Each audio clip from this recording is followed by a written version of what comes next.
it is quite clear that the weather no longer follows a strict calendar. From what was the beginning of Harmattan in December and January, there seemed to have been some exception.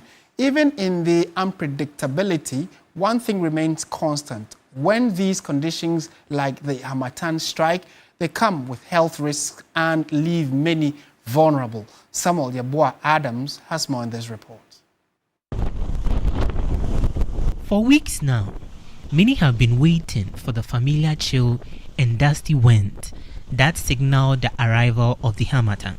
According to a public weather advisory from Ghana Meteorological Agency, the unusual delay is primarily driven by a significant fluctuation in the position of the intertropical boundary, which has remained further north than usual. That notwithstanding, areas like the northern and eastern parts of the country have seen brief appearances, while the south and other parts of the country are barely feeling its presence. GMET further says, looking ahead of 2026, a transition into a generally weak Harmattan season is anticipated, warning that the public should remain alert for occasional episodes of severe conditions. While the weather pattern remains uncertain, health experts say the risks associated with the Harmattan do not disappear with the delay. Dr. Frank Dodo is the head of Public Health Department at the Ghana Police Service. For him, the delay should not be a moment to relax. Instead, it should be a period of preparation for all. At this point, the need for every one of us to make sure that we are using oil-based lubricants on our skin.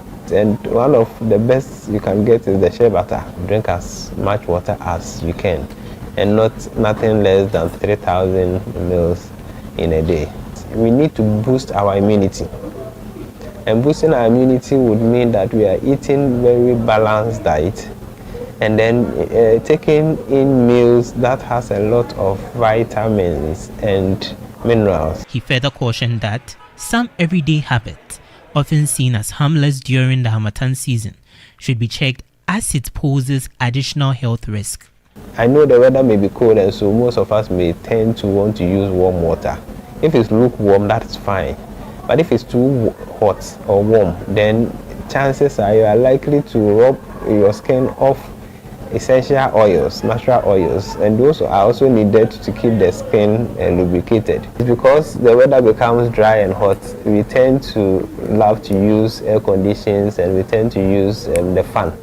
Between the two, I would say that if you have the opportunity, rather use the air condition. The thing is that because it is dry, you need something that will humidify your environment. As schools have reopened, workers going back to their routines, and communities facing increased workload, experts say readiness is key, because whether the Harmattan arrives early or late, its impact can be just as unforgiving, especially for those caught unprepared.